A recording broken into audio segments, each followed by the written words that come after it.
My girlfriend announced, "From now on, my friends live here too. You'll adjust." I nodded. Of course. While she was out celebrating, I changed the locks and sent her belongings to her parents' house. The screams outside my door when she returned told me everything I needed to know. I, 32 male, am a freelance graphic designer who works from home. My condo is my sanctuary, a quiet, ordered space I bought and curated myself.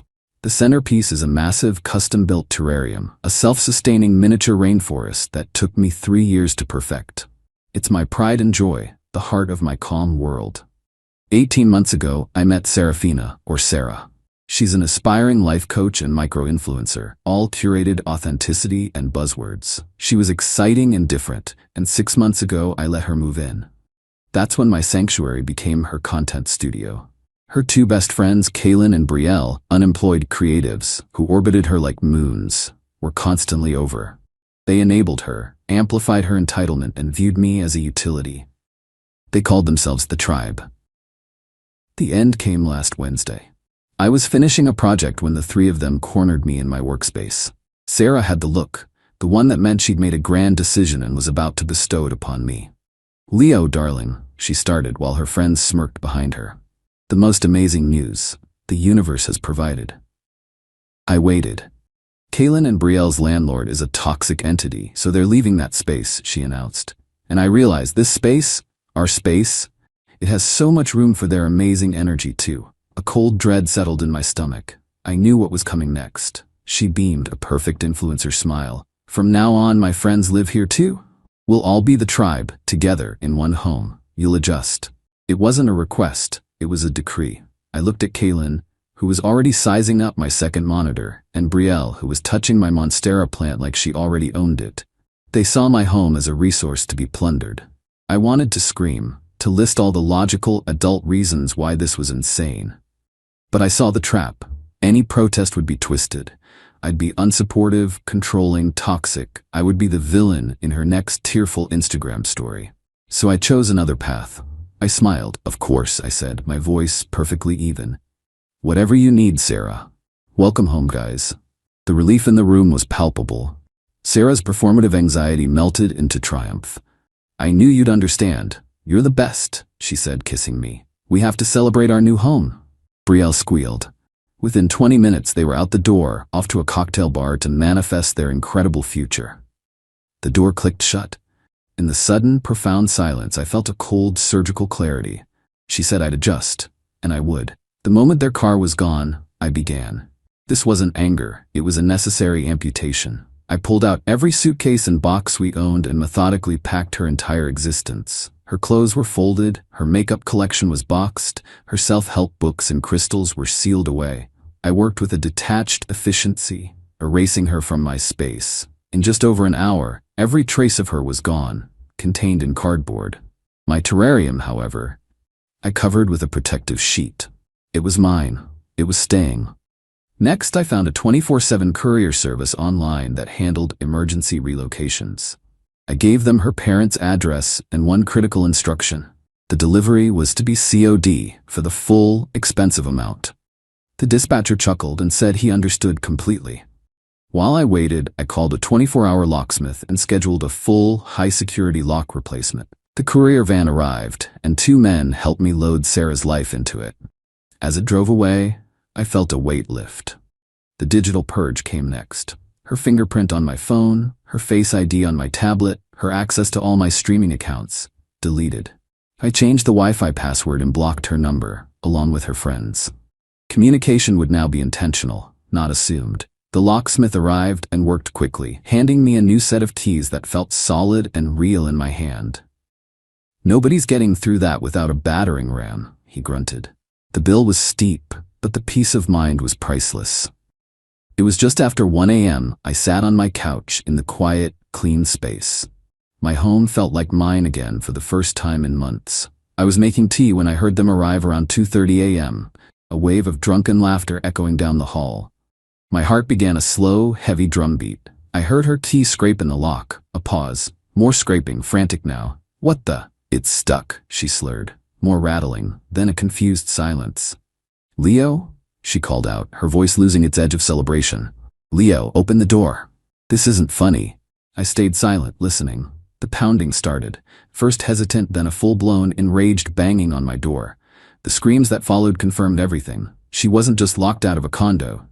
She was locked out of a life she had taken for granted, and the cold reality was just beginning to hit her. Update 1. The chaotic symphony of pounding and screaming on my door went on for what felt like an eternity. It was a blend of Sarah's entitled rage, Keelan's aggressive shouts, and Brielle's shrill whining. They were putting on quite a show for the whole floor. "Leo, open this door right now. I live here." "Dude, what is your problem? Let us in." I let them burn through their energy. After about 10 solid minutes, I decided it was time to face them. I slid the chain lock into place and opened the door a few inches. Sarah's face was a wreck of smeared makeup and furious disbelief. Her two acolytes hovered behind her like angry gargoyles. "Leo, finally! What is going on? My key isn't working," she demanded, trying to shove the door open against the chain. "I changed the locks," I said calmly. My level tone seemed to unnerve her more than yelling would have. "You what? Why would you do that without telling me?" "You don't live here anymore, Sarah," I said, stating a simple fact. "I took your announcement to mean our relationship was over." I acted accordingly. Her jaw fell. "What are you talking about? I was making room for our tribe. You agreed." "No," I corrected. "You informed me of a decision about my home. I let you think I agreed so I could handle this without a scene." I let that sink in. "Your belongings have been sent to your parents' house. I trust you have the cash to cover the delivery fee." The mention of the COD fee lit a fire in her eyes. Keelan stepped forward. "You can't do this, man. We had an agreement." "I have no agreement with you," I said, my gaze turning cold. "You are trespassing. Leave now before I call the police." That was the wrong thing to say. It was a challenge. "You wouldn't dare," Sarah spat. "I'll tell them you threw me out on the street with nothing." "Go ahead," I replied.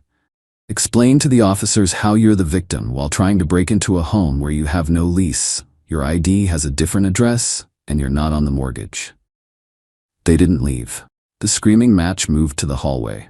I closed and bolted the door and called building security, who told me to call the non-emergency police line. A single, tired-looking officer arrived 20 minutes later to find Sarah in full-blown victim mode, complete with dramatic, hiccuping sobs. "Officer, thank goodness," she cried. "My ex, he's gone crazy. He locked me out of our home." I calmly explained the situation. "She lived here as my guest, officer. This evening she informed me her two friends would be moving in without my consent. I ended the relationship and had her belongings delivered to her permanent address. She has no legal claim to this residence." The officer asked to see her ID. Her face fell. She couldn't produce a single piece of mail or a bill in her name for my address. I, on the other hand, had my mortgage statement ready. The officer looked at her. "Ma'am, this is a civil matter. You do not have the right to be here. You need to leave the premises." Defeated, they finally left, but not before Sarah shot me a look of pure hatred. "You will regret this," she hissed. The next morning, the fallout began in earnest. Her mother, Mrs. Vance, called. "Leonard," she began, her voice dripping with poison. "I have just paid a truly exorbitant fee for 36 boxes of my daughter's things. Can you explain why you would throw a sweet girl out like a piece of garbage?" "Mrs. Vance," I said calmly, "Sarah attempted to move 2 other adults into my home without asking. That ended our relationship. I'm not responsible for her housing." I hung up on her shrieks about how I was a cold, heartless monster. Next came the social media smear campaign. Sarah went live on Instagram, weeping to her followers about her toxic, controlling ex who threw her out for wanting to help her unhoused friends. She conveniently omitted the part where she was now living in her parents' comfortable, suburban home. My social media was flooded with hate messages. I spent the morning making everything private. The most audacious move came 2 days ago, via email. She was now claiming I had stolen her most valuable asset, my terrarium. According to her, it was a collaborative art project and a symbol of her spiritual and creative investment. She demanded its immediate return or a payment of $5,000. The sheer gall was breathtaking. She was trying to steal the one thing in my home that was purely and completely mine, something I had started building a year before I even met her. This was no longer just a breakup. This was war. I spent the afternoon gathering every receipt, every old photo, and every forum post I had documenting the terrarium's creation. Then I booked a 1-hour consultation with a lawyer who confirmed I was on solid ground. He provided me with a template for a formal cease and desist letter regarding her harassment and false claims. I sent it immediately. Now, I'm waiting. Word on the street is she's telling everyone she's taking me to court. I hope she does. I'm ready. Update 2. Sarah made good on her threat. A week after I sent the cease and desist, I was served with a notice to appear in small claims court. She was suing me for the maximum allowed $7,500, citing the value of the stolen terrarium and damages from an illegal eviction. A part of me was anxious, but a much larger part of me felt a grim sense of readiness. She wanted a public stage for her drama, and I was about to give her one. The court date was last Tuesday. I arrived with a single, neatly organized folder of evidence. Sarah was already there with her entourage, Kaylin, Brielle, and her mother, all dressed for a funeral. Sarah herself wore a white dress, an obvious and pathetic attempt to project innocence. When our case was called, she launched into a performance worthy of an Oscar. She painted herself as a vulnerable artist who was cruelly discarded by a jealous man. "He threw me out in the middle of the night," she declared, her voice cracking. "Just because I wanted to help my friends, he performed an illegal eviction." She then moved on to the terrarium. "And he stole our art," she said. "It was a collaborative project, a symbol of our love. I sourced the rare orchids, I designed the layout. It's worth thousands, Your Honor." Kaylin and Brielle were called as witnesses and proceeded to perjure themselves without hesitation, backing up her every lie. When it was my turn, I calmly walked to the podium and opened my folder. "Your Honor, Miss Vance was a guest in my home, not a tenant," I began. I produced the deed to my condo, my mortgage statements, and utility bills, all exclusively in my name. There was no lease, she paid no rent. Her guest status was revoked when she informed me that her 2 friends would be moving into my 1-bedroom condo permanently. Then I addressed the terrarium. "As for the collaborative art project," I said, "I have here receipts for every component. All of them are dated between 2020 and 2021. I met Miss Vance in the summer of 2023. I placed the stack on the podium. I also have time-stamped photographs of the terrarium in my home from before she moved in, and a printout from a hobbyist forum where I documented the entire construction process." I slid the binder of evidence toward the judge. Sarah's face had gone pale. "Finally, Your Honor," I said. "Miss Vance claims she was cast out into the cold. This is an audio recording from my security doorbell from the night in question." I played the recording. The courtroom filled with the sound of her drunken screaming and Kaylin's threats. The judge listened, his eyes fixed on Sarah. When it was over, he looked at her. His voice was ice. "Miss Vance, is there anything you'd like to say in response?" She stammered, completely deflated. The judge held up a hand. "That's enough. Judgment for the defendant. Case dismissed." He then fixed her with a hard stare. "Miss Vance, you and your witnesses have come dangerously close to committing perjury today. This court is not a stage for your personal dramas or a tool for extortion. You have wasted this court's time. Do not let me see you in here again." The public humiliation was total. Sarah looked like she had been slapped. I thought that would surely be the end of it, but her defeat only made her more desperate and vicious. A few days ago, my doorbell rang. It was an officer from Animal Services. "Sir," he said politely, "we received an anonymous complaint alleging you're neglecting an exotic animal in a sealed glass container in your living room." My blood ran cold. This was a new low. She was trying to have my terrarium, my living work of art, confiscated and destroyed. This was a direct strike at something I loved. "Please, come in, officer," I said, my voice shaking slightly. I led him to the terrarium. He was an older man with a kind face who, it turned out, was a fellow hobbyist.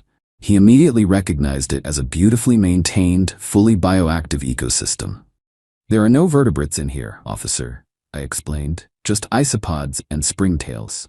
He smiled. "We get these revenge calls all the time after bad breakups," he said as he was leaving. "I'm filing this as unfounded and malicious. You have a good day." When the door closed, my shock had morphed into a cold, hard rage. She had crossed a fundamental line. My response so far had been defensive. It was time to be proactive. Her entire identity, her fledgling career as an influencer, was built on a fragile image of wellness and authenticity. Her sponsorships depended on it. I spent the evening drafting a new email. It was polite, professional, and utterly devastating. I sent it to the marketing departments of every brand she was affiliated with. The subject was simple: regarding your brand ambassador, Serafina Vance. In the email, I laid out the facts, stripped of emotion. I attached the public court record showing her case was dismissed with prejudice. I highlighted the judge's official warning about perjury. I included screenshots of her online harassment and a copy of the unfounded Animal Services report. I ended the email with a single sentence: as a consumer who values integrity, I believed you would want to be aware of the conduct of the individual you have chosen to represent your brand's values. Then I hit send.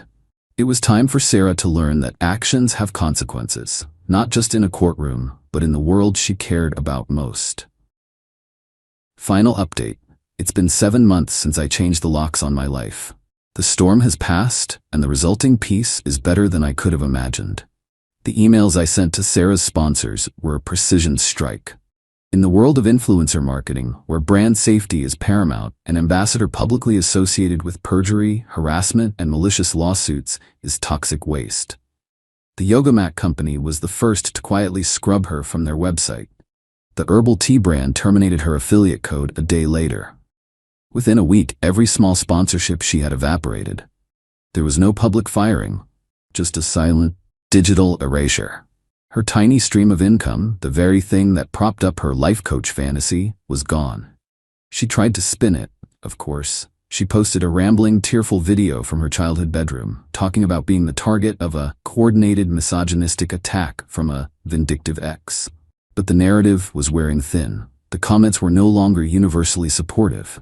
People were asking questions. What court case? Why did all your sponsors drop you at once? Without brand validation, her influencer career collapsed. She was just another angry person complaining into her phone. Her follower count stagnated, then started to drop. Eventually, she stopped posting altogether. I heard the rest of the story through a mutual acquaintance. The tribe was the first casualty.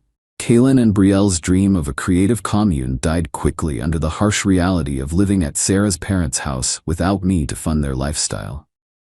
The fighting was constant. Kaylin moved back to his hometown.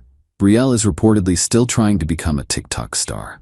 Sarah's downfall was more complete. Her parents, having enabled her for years, finally reached their limit.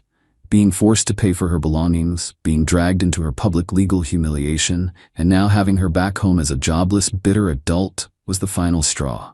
They gave her an ultimatum: get a real job and pay rent, or get out. The last I heard, Sarah is working as a cashier at a home goods store. She apparently tells anyone who will listen that her ex-boyfriend stole her dream and ruined her life. There has been no self-reflection, no accountability. In her story, she will always be the victim. She learned nothing. As for me, I'm thriving. My home is my sanctuary once more. I repainted the living room and started designing a new, more complex terrarium for my office. The original is flourishing. A perfect, self-contained world, utterly indifferent to the drama that once surrounded it. This was never about revenge in the cinematic sense. It was about consequences. Sarah built a life on a foundation of entitlement, and when I removed the single pillar holding it up, my compliance, the entire structure came crashing down. She demanded that I adjust to her reality. Instead, I simply reasserted my own. She tried to take the thing I loved most and use it as a weapon. She failed to understand that, like my life, my terrarium was something I had built with care on a solid foundation. It couldn't just be taken. Sometimes I think about the sound of her screaming outside my door that night. It wasn't the sound of my victory. It was the sound of her delusion, colliding with an unmovable, real-world consequence. And that, I've realized, is the most satisfying sound of all. It's the sound of peace.